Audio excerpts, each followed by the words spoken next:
जब तांजीरो अपनी स्किल को अपग्रेड कर सकता है तो हेंटेंगू भी अपने क्लोन को क्यों नहीं अपग्रेड कर सकता। जैसे इस सीजन में तांजीरो ने अपनी रेड ब्राइट सोर्ड को एक्टिवेट करा था और अपनी स्किल को अपग्रेड करा था, उसी प्रकार हेंटेंगू ने अपने क्लोन को भी अपग्रेड करा है और वो सारे क्लोन का मिक्स वर्जन है जोहाकू 10। बट मैं पूरे इस वीडियो के अंदर जोहाकू बोलूंगा। तो आज इस वीडियो में जोहाकू के 5 फैक्ट डिस्कस करते हैं इन डिटेल। तो बिना किसी का भी टाइम बर्बाद करते हुए और बिना अपने आप को एक दूसरे से मिलाए हुए चलिए वीडियो शुरू करते हैं। इस पूरे एपिसोड की अगर हाईलाइट आप हेंटेंगू को सोच रहे हो तो भूल जाओ, ये बंदा था। इसकी ब्यूटी एक नेक्स्ट लेवल थी। मुझे लगा नहीं था मास्क के पीछे भी इतनी सुंदर ब्यूटी छुपी होगी। और भाई साहब जिस लेवल का इसका डेडिकेशन है, ऐसा लेवल का डेडिकेशन अगर मुझे मिल जाता लिटरली मैं फाड़ देता। बट अगर हम बढ़े फैक्ट नंबर 1 की तरफ, फैक्ट नंबर 1, हाउ जोहाकू कम टू एग्जिस्टेंस। बट अगर बात करें हम अदर क्लोन्स की तो वो सारे एग्जिस्टेंट में तब आए थे जैसे जैसे एक डीमन का सर कट रहा था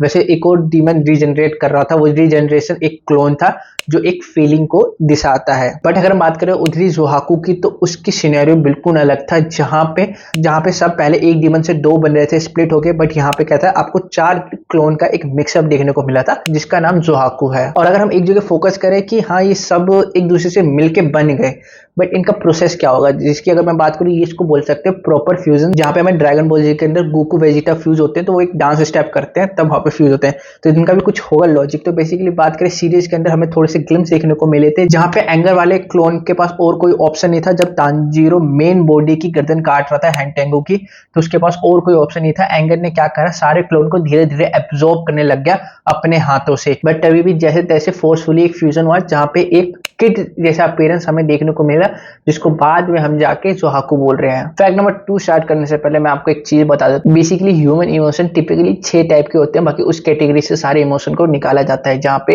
happiness, sadness, fear, hate, anger और सरप्राइज, ये 6 मेन इमोशन होते हैं। बट अगर बात करें हेंटेंगू के क्लोन की, वो एक हर एक इमोशन का रिप्रेजेंटेशन है। अगर मैं बात सेकिडो एंगर के लिए रिप्रेजेंट करा गया है क्लोन, उरोगी जॉय के लिए रिप्रेजेंट करा गया है और कराकू रिप्रेजेंट करा गया है प्लेजर के लिए। और जॉय और प्लेजर एक कैटेगरी के अंदर आते हैं हैप्पीनेस के अंदर। फियर की रिप्रेजेंटेशन हमारा खुद हेंटेंगू है और जेट्सो हमारा सोरो के लिए रिप्रेजेंट करा गया है। और जो लास्ट हमारा इमोशन था सरप्राइज, रेजेंटमेंट से चेंज कर दिया गया है। और इस क्लोन की हम फैक्ट नंबर 5 में बात करेंगे। और अगर फैक्ट नंबर 2 की तरफ बढ़े, जोहाकू की क्यों जरूरत पड़ी। जो 4 थे अच्छी खासी टक्कर फाइट दे तो रहते, तो चौथे की क्या जरूरत ही थी। अगर बात करें तांजीरो ने ऑलमोस्ट हेंटेंगू की गर्दन काट दी तो वहां पे क्लोनों ने ये डिसीजन लिया कि जोहाटाकू को बनाते हैं, उसके बाद जाके तांजीरो पे हमला बोलते हैं।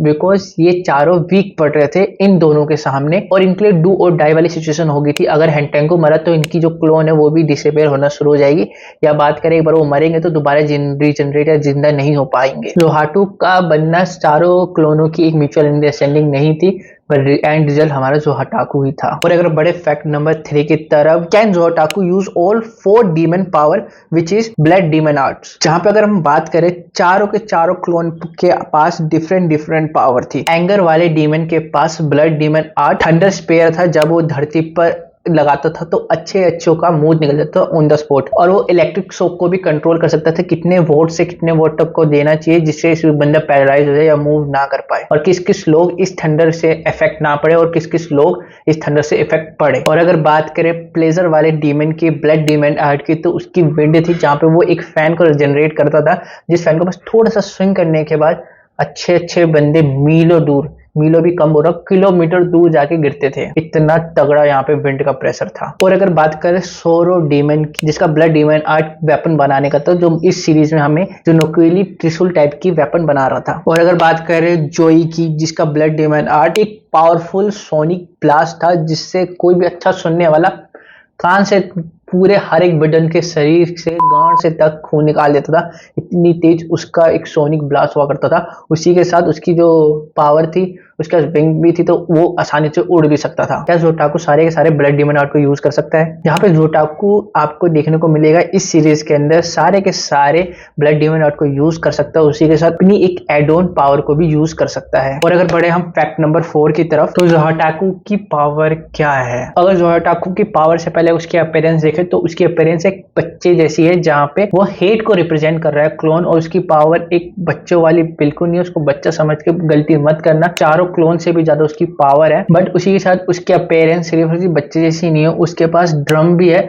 जो उसके बैक पीछे के साइड कनेक्टेड है, और टोटल ड्रम की संख्या हमारी 5 देखने को मिल रही है, और सब ड्रम के अंदर लिखा हुआ है हेट्रेड हेट्रेड हेट्रेड। और अगर बात करें ज़ोहाटाकू की, तो उसका ब्लड डीमन आर्ट एक वुड जैसे क्रिएचर को क्रिएट करना है, जहाँ पे वो ड्रम पर एक बार मारेगा तो वो different different blood art use कर सकता है और अपने वुड को कंट्रोल कर सकता है। ये पावर ज़ोहाटाकू को मदद करेगा लॉन्ग रेंज में फाइट करने पे, और अगर बात करें कॉम्बैट फाइट करने के लिए तो वो अकेला ही काफी है। ज़ोहाटाकू टोटल डिफरेंट 5 ड्रैगन शेप को यूज कर सकते, डिफरेंट ड्रम पे दबा डिफरेंट एक शेप का ड्रैगन देखने को मिलेगा, टोटल 5 ही। उसी के साथ इस ब्लड डिवाइन आर्ट की जो लेंथ है वो 20 मीटर से ज्यादा नहीं देखने को मिलेगी। और सिर्फ उसकी पावर इधर खत्म नहीं होती, उसके हाथ में 2 आपको एक एरो देखने को मिलेंगे, जहां पे वो फेंक के किसी को भी घायल कर सकते, और अगर उसको लगेगा नहीं तो ये वापस इसी के पास आ जाएगा। तो अगर बढ़े फैक्ट नंबर 5 की तरफ, तो क्या ये लास्ट हमें क्लोन देखने को मिल रहा है हैंटेंगू का? तो इसका आंसर आपको आगे जाके एपिसोड में मिलेगा, जहां पे हमारे पास हैंटेंगू के एक स्लीव के अंदर ट्रम्प कार्ड होता है, जहां पे ज़ोहाटाकू आगे जाके कमजोर पड़ेगा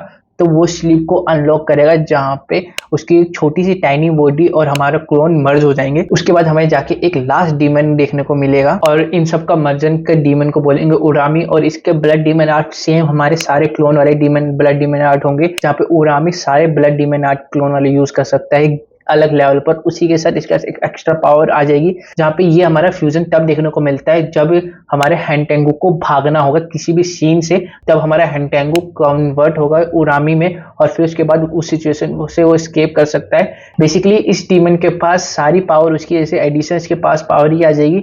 ये अपना शेप और साइज को चेंज कर सकता है अपने अकॉर्डिंग, अगर इसको बड़ा करना है वो कर सकता है, अगर छोटा करना है वो कर सकता है। बेसिकली परफेक्ट पावर है, अगर किसी भी सीन से एस्केप करना है, अपनी जान बचानी है, तो ये बहुत ज्यादा पावर मदद करता है, और ये हमारा फाइनल ट्रम्प कार्ड होगा हैंटेंगू का, अगर वो हमारे टांजीरो और अदर डीमन स्लेयर को हरा नहीं पाएगा। तो कुछ इस प्रकार के हमारे सारे डीमन और डीमन क्लोन देखने को मिले थे, जहां पे लास्ट में आपको एक और क्लोन देखने को मिलेगा उरामी का, जो हमने फैक्ट नंबर 5 पर डिस्कस करा था। आप कमेंट सेक्शन में मेरे को इसका आंसर देना, हैंटेंगू की जो सारे क्लोन है उसमें से किसकी ब्लड डीमन आर्ट आपको सबसे ज्यादा पसंद है, और आप रियल लाइफ में चाहोगे कि हाँ ये पावर काश अगर मेरे पास होती तो मैं ये कर देता वो कर देता। आप कौन सी पावर रियल लाइफ में चाहोगे? तो इसी के साथ बस इस वीडियो को इधर ही खत्म करते हैं। आई होप आपको वीडियो पसंद आएगी। हम कल मिलते हैं आपके साथ एक नई वीडियो के साथ, एक नए सुपर कंटेंट के साथ, टेक केयर ऑल।